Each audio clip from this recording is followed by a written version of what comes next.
بسم اللہ الرحمن الرحیم۔ السلام علیکم ورحمۃ اللہ فرائے کے ساتھ میں افتخار کاظمی۔ کوئی مانے یا نہ مانے مگر ایک بات ماننی پڑے گی کہ خان صاحب بند گلی میں، خان صاحب کو بند گلی سے نکلنے کا کوئی راستہ نہیں مل رہا، اور اسٹیبلشمنٹ میں ان کے جو رابطے تھے وہ اب ختم ہو چکے ہیں، اور وہاں سے بار بار یہ پیغام آ رہا ہے کہ آپ کو مطلوبہ سہولت میسر نہیں ہے، بلکہ ہون و گلہ نہیں رہی ہیں۔ اب آرمی کا نیا ڈاکٹرائن آ گیا ہے، اور نیا ڈاکٹرائن جنرل عاصم منیر کا ڈاکٹرائن ہے۔ وہ ڈاکٹرائن یہ کہتا ہے کہ خبردار کسی نے فوج کے حوالے سے کوئی بات کی اور فوج کے اوپر تنقید کی، وہ کہانیاں مک گئیاں، ویلے لنگ گئے۔ تو جنرل عاصم منیر کی طرف سے پی ٹی آئی کو ایک بڑا سخت پیغام دیا گیا ہے، ذرائع یہ کہتے ہیں، اور یہ پیغام اس وقت سامنے آیا کہ جب تو ذرائع یہ کہتے ہیں کہ تحریک انصاف کی قیادت کو یہ سمجھا دیا گیا ہے کہ فوج ڈیڈ لائن ہے اور فوج کے اوپر تنقید اب برداشت نہیں کی جائے گی۔ جو کچھ ہو رہا تھا وہ ہو چکا، خان صاحب جتنی لیوریج لے سکتے تھے وہ لے چکے، لیکن اب مزید کوئی لیوریج نہیں ملے گی۔ تو خان صاحب جو اسمبلیاں تحلیل کرنے چلے تھے، اب انہوں نے احتجاجی ریلیاں نکالنے کا فیصلہ کر لیا۔ تو خان صاحب کی کوئی بھی جو چال ہے وہ اس وقت سیدھی نہیں پڑ رہی، اور تحریک انصاف کے لیے ہر طرف بری خبریں ہیں۔ کوئی بھی اچھی خبر اس وقت تحریک انصاف کے حق میں نظر نہیں آتی۔ اگر آپ توہین الیکشن کمیشن کے حوالے سے سپریم کورٹ میں کیس دیکھیں تو اس میں بھی عدالت نے کہہ دیا کہ جناب الیکشن کمیشن کو پورا حق ہے کہ وہ کارروائی کرے، جو کرے گا الیکشن کمیشن کرے گا۔ تو عمران خان ہو، اسد عمر ہو یا فواد چودھری ہو، ان کے خلاف توہین الیکشن کمیشن کیس کی سماعت روکنے کے لیے سپریم کورٹ سے رجوع کیا گیا تھا، تو اتھو بھی جواب آ گیا۔ ادھر سے بھی کہہ دیا گیا کہ جو کرے گا الیکشن کمیشن کرے گا، اور الیکشن کمیشن کو پی ٹی آئی رہنماؤں کے خلاف کارروائی کا مکمل حق ہے۔ سپریم کورٹ نے کہا کہ الیکشن کمیشن کی کارروائی کے خلاف کسی ہائی کورٹ کا حکم امتناعی نہیں ہے، کوئی اسٹے آرڈر نہیں ہے، الیکشن کمیشن قانون کے مطابق توہین عدالت کیس کی کارروائی کرے۔ تو یہاں سے پی ٹی آئی کو جواب ہو گیا، اور نہ صرف یہاں سے جواب ہوا ہے بلکہ بعض اور جگہوں سے بھی تحریک انصاف کو مسلسل جواب ہو رہا ہے، اور تحریک انصاف کی قیادت کو اپنے کارکنوں کو یہ پیغام دینا پڑا ہے کہ اب وہ فوج پر تنقید نہ کریں، بلکہ کسی بھی ادارے پر کوئی تنقید نہ کریں، کیونکہ اداروں نے یہ طے کر لیا کہ اب وہ تنقید برداشت نہیں کریں گے۔ ماضی کا جو ڈاکٹرائن تھا جس میں خان صاحب کو بڑی لیوریج حاصل تھی، خان صاحب لاڈلے بھی تھے، خان صاحب فیورٹ بھی تھے، اور خان صاحب کے تمام ناز نخرے برداشت کیے گئے، اب وہ برداشت نہیں ہوں گے، اور انہیں بتا دیا گیا کہ اب کوئی بھی ہینکی پھینکی ہوئی تو پھر سدھا اندر تے کم جلندر۔ تو ان کے کان کھڑے ہو گئے۔ اس کے علاوہ سپریم کورٹ نے ارشد شریف کیس کا خود نوٹس لیا، اور سپریم کورٹ کے آرڈر پر ارشد شریف کے قتل کی ایف آئی آر درج کر لی گئی ہے، اور اس ایف آئی آر میں اے آر وائی کے جو کرکٹ ٹیم ہے اس کے جو ہیڈ طارق وسیع، خرم احمد اور وقار احمد، یہ تین لوگوں کو نامزد ملزم قرار دیا گیا ہے۔ اسلام آباد کے ایک تھانے میں یہ ایف آئی آر درج کی گئی ہے، اور اے آر وائی کے مالک سلیمان اقبال کے دست راز طارق وسیع کا نام بھی اس ایف آئی آر میں درج کیا گیا ہے۔ تو یہ ایف آئی آر آج سپریم کورٹ کے حکم پر درج کی گئی ہے۔ صبح سپریم کورٹ نے اس کیس کی سماعت کی تھی، تو سپریم کورٹ نے آج خود نوٹس لیا۔ آج خود نوٹس اس وقت لیا جب سپریم کورٹ کو بہت سارے خطوط موصول ہوئے۔ ایک کمپین چل رہی تھی جس میں سپریم کورٹ سے مطالبہ کیا جا رہا تھا کہ وہ ارشد شریف کیس کا نوٹس لے، آج خود نوٹس لے۔ اس سے پہلے وزیر اعظم شہباز شریف سپریم کورٹ سے اس بات کی درخواست کر چکے تھے باقاعدہ کہ سپریم کورٹ اس معاملے کو ٹیک اپ کرے اور اس معاملے کی تحقیقات اور تفتیش کا کرے، لیکن سپریم کورٹ نے اس کو کوئی جواب نہیں دیا تھا۔ تو آج سپریم کورٹ نے اس کے اوپر ایکشن بھی لیا، اور پھر فیکٹ فائنڈنگ کمیٹی کی رپورٹ بھی مانگی، لیکن پتہ ہی چلا کہ فیکٹ فائنڈنگ کمیٹی کی رپورٹ رانا ثناءاللہ صاحب کی میز پر پڑی ہے، اور وہ ابھی تک انہوں نے دیکھی نہیں، اس لیے وہ فائل نہیں کی جا سکتی۔ تو آج ہی فیکٹ فائنڈنگ کمیٹی کی رپورٹ بھی جو ہے وہ فائل کر دی گئی ہے، اور ایف آئی آر بھی درج کر دی گئی ہے۔ تو سپریم کورٹ نے اس معاملے میں خاصا صورت کے ساتھ ایکشن لیا ہے، اور سپریم کورٹ کا کہنا یہ ہے کہ اب تک ارشد شریف قتل کیس میں جو سب سے بڑی کارروائی ہوئی ہے وہ ان کا پوسٹ مارٹم ہوا ہے، اور پوسٹ مارٹم کی رپورٹ بھی سپریم کورٹ نے غیر تسلی بخش قرار دی ہے۔ تو اس کے اوپر بہت ساری ڈیولپمنٹ ہو چکی ہیں۔ اس کیس میں سلیمان اقبال کے دست راز طارق وسیع کا نامزد ہونا اس بات کی طرف اشارہ کرتا ہے کہ تانے بانے جو ہیں وہ پھر انہی کی طرف جا رہے ہیں جن کے حوالے سے D G I S P R اور ان کے ساتھ D G I S I نے مشترکہ پریس کانفرنس میں کہا تھا کہ سلیمان اقبال کو پاکستان لا کر ان سے تفتیش اور تحقیقات کی جائے۔ تو حکومت نے ممکنہ طور پر جو ملزم ہیں ان کے نام اس ایف آئی آر میں درج کرا دیے گئے ہیں۔ عمران خان کو سائفر کیس میں لاہور ہائی کورٹ سے ریلیف مل گیا ہے۔ ایف آئی اے نے سائفر کیس میں عمران خان کو طلب کیا تھا اور ان سے سائفر میں تحقیقات کے لیے تعاون کرنے کے لیے کہا تھا، لیکن خان صاحب اس کے خلاف لاہور ہائی کورٹ میں چلے گئے اور خان صاحب جو سائفر کی تحقیقات کا مطالبہ کرتے رہے، اب وہ اس کیس میں تحقیقات سے تعاون کرنے سے انکاری ہے، تو لاہور ہائی کورٹ نے بھی ان کو جو ہے اس میں ایج دے دیا ہے اور ایف آئی اے کو روک دیا ہے کہ وہ عمران خان صاحب کو نہ بلائے اس کیس کے اندر۔ ایک بڑی ملاقات ہوئی ہے وزیر اعظم شہباز شریف اور مولانا فضل الرحمان کے درمیان، اور اس ملاقات کے حوالے سے یعنی یہ پی ڈی ایم کی مرکزی قیادت ہے جنہوں نے ملاقات کی ہے، اور اس ملاقات میں اسمبلیوں کی ممکنہ تحلیل کے معاملے پر سیاسی درجہ حرارت بڑھنے اور باقی کے معاملات کو یعنی نظر میں رکھنے پر غور کیا گیا، اور بتایا گیا کہ اس میں جو سیاسی صورتحال ہے اس میں مولانا فضل الرحمان کا موقف یہ ہے کہ خان صاحب اپنی ناکامیوں کو چھپانے کے لیے اسمبلیاں تحلیل کرنے کی باتیں کر رہے ہیں، جبکہ اسمبلیاں تحلیل کرنے سے ان کو کچھ بھی نہیں ملے گا اور وہ کبھی بھی اسمبلیاں تحلیل نہیں کریں گے۔ تو حکومت ممکنہ طور پر عمران خان صاحب کے لائحہ عمل کے حوالے سے مشاورتی عمل میں مصروف ہے۔ اس کے علاوہ ایک اور بڑا امپورٹنٹ معاملہ ہے، وہ ہے وزیر اعظم آزاد کشمیر نے کل پرائم منسٹر کی تقریر کے دوران بدتمیزی کی، اور وزیر اعظم کی تقریر کے دوران ان کو امبیرس کرنے کی کوشش کی، جو کہ آداب کے خلاف ہے اور وزیر اعظم کے پروٹوکول کے بھی خلاف ہے، تو اس پر کافی لید ہوئی تھی۔ لیکن جو ان کے قریبی ذرائع وہ کہتے ہیں کہ اس وقت وزیر اعلیٰ جو ہے وہ چونکہ حالت سکر میں تھے، اس لیے شہباز شریف نے ان کی بات بھی نہیں سنی اور ان کو بولنے سے روکا بھی، کیونکہ ان کے علم میں تھا کہ یہ جو شخص اپنے ہوش و حواس میں نہیں ہے وہ مہمانوں کے سامنے کچھ بھی کر سکتا ہے، کوئی بھی غلط لفظ بول سکتا ہے، کوئی بھی بری حرکت کر سکتا ہے، تو اس وقت ان کو روک دیا گیا تھا۔ لیکن اس بات کو جواز بنا کر انہوں نے پھر کل پریس کانفرنس کی اور وزیر اعظم شہباز شریف کے حوالے سے خاصی نازیبا زبان استعمال کی اور یہ کہا کہ وہ میری ٹیریٹری میں آ کر کیسے یہ باتیں کر سکتا ہے۔ تو آزاد کشمیر کے وزیر اعظم یہ سمجھتے ہیں کہ آزاد کشمیر جو ہے وہ ان کی ٹیریٹری ہے اور وہ اس کے مالک و مختار ہے۔ تو آج اس کا جواب پھر حکومت کی جانب سے آیا اور انہوں نے کہا کہ پھر ایسا کرتے ہیں کہ اسلام آباد میں آپ کی انٹری بند کر دیتے ہیں، اور ان کی انٹری بند کرنے سے پہلے ان کا جو سینٹورس مال ہے وہ سیل کر دیا گیا، کہ وہ سینٹورس مال کے بارے میں سبھی جانتے ہیں کہ وہ غیر قانونی طور پر بلڈ ہے۔ ایک تو اس کنسٹرکشن میں بہت ساری قواعد و ضوابط کی خلاف ورزیاں ہیں، اور دوسرا کچھ زمین جو ہے وہ انہوں نے ناجائز طور پر اس پلازا کے اندر شامل کی ہوئی ہے۔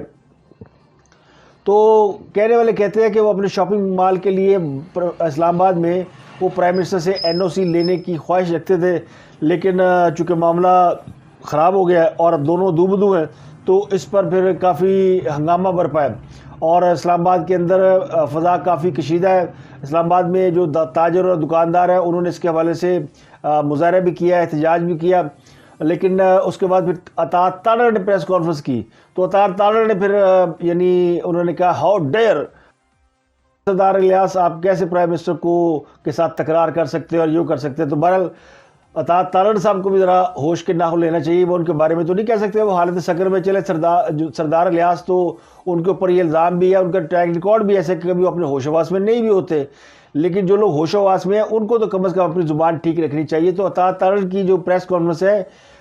میرے خیال میں وہ قطعی غیر ضروری تھی اور انہیں اس طرح کی زبان سوٹ نہیں کرتی۔ اطاعت تارڑ شکل و صورت سے پڑھے لکھے آدمی نہیں، بلکہ ان کی جو لینگویج ہے وہ بڑی ہمیشہ اچھی رہی ہے، لیکن اس معاملے میں انہوں نے تھوڑی سی میرا خیال ہے کہ نو بال اور وائٹ بال کرنے کی کوشش کی ہے، جو کہ ان کو ضرورت ہی نہیں تھی۔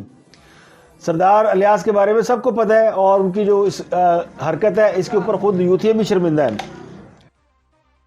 اور یوتھیا پتہ نہیں زندہ ہے کہ شرمندہ ہے۔ جب سے عمران خان صاحب کا وہ 24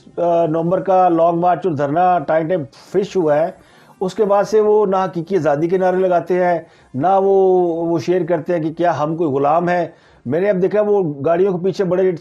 پوسٹر لگے ہوتے تھے، وہ بھی اتار دیے گئے ہیں، اور اب وہ نظر نہیں آتے کہیں بھی کہ کیا ہم کوئی غلام ہیں، ہمیں حقیقی آزادی درکار ہے۔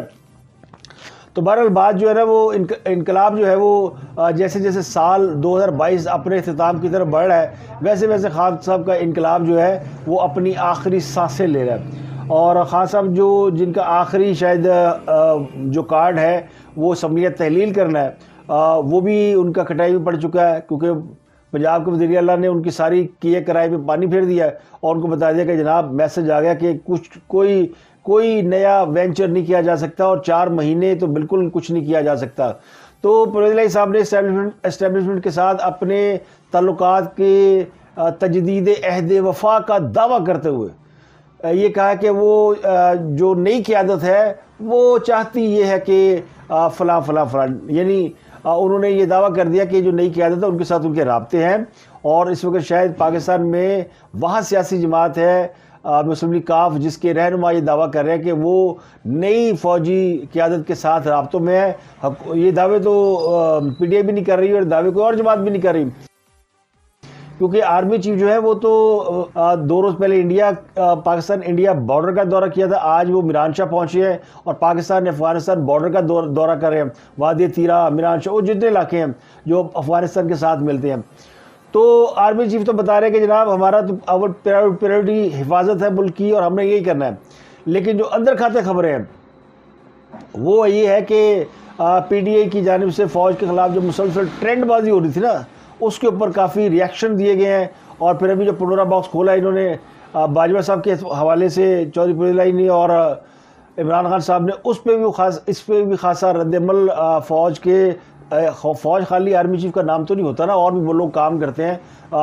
ایک انڈیپینڈنٹ باڈی بہت بڑی جو سیکورٹی ایجنسی اس کی ہے، تو ملک کے اندر اندرونی معاملات کو دیکھنے کے لیے بھی لوگ موجود ہیں، تو ان کا ریاکشن جو ہے وہ نظر آتا ہے۔ تو اسی لیے انصار باسی صاحب نے جو خبر بریک کی ہے اس میں انہوں نے کہا کہ صدر مملکت نے عمران خان کو سختی سے کہا ہے کہ جناب فوج کے خلاف تنقید بند کریں، اپنے سوشل میڈیا ٹرول کو سمجھائیں کہ بالکل کوئی حرکت نہ کریں،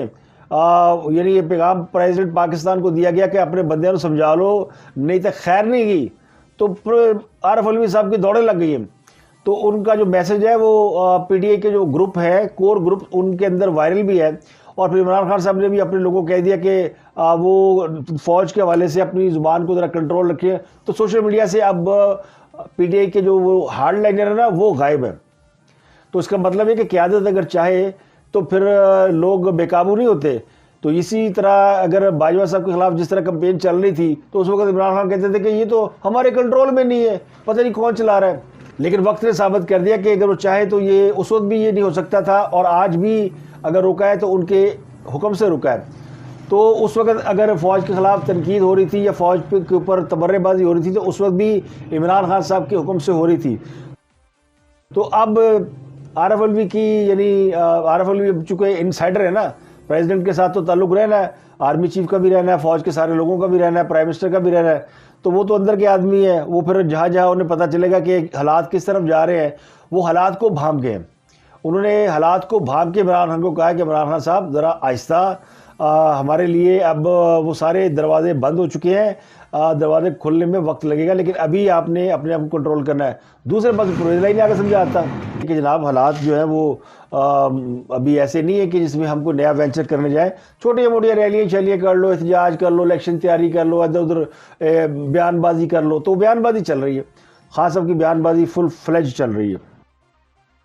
تو ایک اور جو خبر ہے وہ ہے باجوہ صاحب کی طرف سے جو جواب آیا ہے، ان کے حوالے سے جو الزامات لگائے جا رہے تھے ان کا جواب انہوں نے دے دیا ہے، اور وہ جواب ظاہر آفیشیلی انہوں نے نہیں دیا، ایک سورس کے ذریعے انہوں نے کسی ٹیلی ویژن اینکر کو یہ بتایا ہے، اور وہ چونکہ اب بات کھل گئی ہے اور وہ سامنے آئی ہے، جنرل ریٹائرڈ قمرجیت باجوہ کے قریبی ذرائع کے حوالے سے انکشافات کیے جاتے ہیں، تو جن لوگوں کو شاید نہیں پتا ان کے لیے شیئر کر دیتا ہوں، بہت سے لوگوں کو تو اس کا علم ہو چکا ہے۔ تو باجوہ صاحب کے قریبی ذرائع یہ کہتے ہیں کہ عمران خان کے پاس نہ تو ٹیم تھی، نہ ہی ان کے پاس مسائل کا حل تھا، اور عمران خان باجوہ صاحب کو، یعنی آرمی چیف کو باس کہہ کر پکارتے تھے اور ہر معاملے پر فوج سے مدد مانگتے تھے، تو اس لیے باجوہ صاحب نے کہا کہ اچھا نہیں لگتا کہ آپ مجھے باس کہہ کر بلائیں، میں آپ کے انڈر کمانڈ ہوں۔ تو سابق آرمی چیف کے قریبی ذرائع کا کہنا تھا کہ پنجاب کی وزارت اعلیٰ کے لیے عثمان بزدار کا نام پہلی بار سن کر انہیں بھی حیرت ہوئی تھی، اور پی ٹی آئی رہنما نے خود جا کر فوج سے کہا تھا کہ عثمان بزدار کو ہٹوا دیا جائے، اور ہمارا نام لیے بغیر عمران خان صاحب سے کہیں کہ ان کو ہٹا دیا جائے۔ یہ بھی بتایا گیا کہ سابق آرمی چیف کے قریبی ذرائع کہتے ہیں کہ کور کمانڈر کی اکثریت عمران خان سے ڈسٹنس کرنے پر اتفاق رکھتی تھی، اور مارچ 2021 میں عمران خان کو بتا دیا تھا کہ انہیں فوج کی مزید سپورٹ نہیں ملے گی۔ تو بتایا کہ کور کمانڈر کی اکثریت جو ہے وہ عمران خان سے ڈسکس کرنے کے حق میں تھی۔ کوئی 5-6 کور کمانڈر ایسے تھے جو کہتے تھے عمران خان کو موقع دینا چاہیے، بعد میں وہ بھی اس اپنے موقف سے دستبردار ہو گئے۔ یہ بھی بتایا گیا ہے باجوہ صاحب کے قریبی ذرائع کے حوالے سے کہ انہیں مارچ کے مہینے میں اسد عمر نے فون کر کے کہا تھا کہ ہم آپ کو 2 سال کی ایکسٹینشن دینا چاہتے ہیں، تو انہوں نے انکار کیا۔ پھر پرویز خٹک صاحب نے کال کی تو انہوں نے پرویز خٹک صاحب کو کہا کہ آپ جا کے DGI کے دفتر سے جو سیکیور لائن ہے اس پر فون کریں، اور پھر اس سیکیور لائن سے جو فون کر کے انہیں تا حیات ایکسٹینشن کی آفر دی گئی۔ تو اس قسم کے جواب جو وہ دیے گئے ہیں۔ تو باجوہ صاحب کی جانب سے جو جواب ہے وہ عمران خان صاحب کے اور ان کے حواریوں کے لیے آنکھیں کھولنے کے لیے کافی ہے، جس میں انہوں نے بتا دیا کہ عمران خان صاحب خود کتنے انٹرسٹڈ تھے اور وہ فوج کو کیا سمجھتے تھے، اور وہ جو اینٹی اسٹیبلشمنٹ ہونے کا نعرہ لگاتے ہیں وہ دراصل اینٹی اسٹیبلشمنٹ نہیں ہے، بلکہ وہ اسٹیبلشمنٹ کے ساتھ جو ان کا گٹ چھوڑ تھا، جو نیکسس تھا، اس کی ایک کہانی ہے۔ اور لبے لباب یہ کہ خان صاحب کے لیے کوئی بھی راستہ کھلتا ہوا نظر نہیں آ رہا، بلکہ ان کے خلاف جو کیسز ہیں وہ تیزی سے اپنے انجام کی طرف بڑھ رہے ہیں، اور کہنے والے کہتے ہیں کہ حکومت جو ہے وہ ان کے کیسز کو تیزی سے مکمل کرنے کی کوشش کر رہی ہے۔ خان صاحب مکمل طور پر ڈیپینڈنٹ ہو گئے چودھری پرویز الہی کے،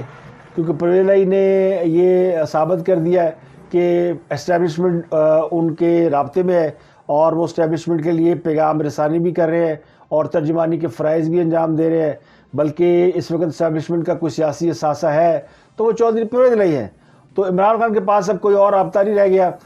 صدر علوی ایک ان کا رابطہ ہے جو انہیں ڈرا رہے ہیں کہ خبردار کوئی ایسی بات نہیں کرنا ورنہ کام خراب ہو جائے گا، اور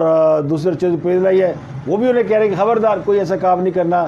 ورنہ گڑبڑ ہو جائے گی، اور ادھر سے حکومت بھی جو ہے وہ پر تول رہی ہے کہ اس معاملے کو بحتمی انجام کی طرف پہنچایا جائے۔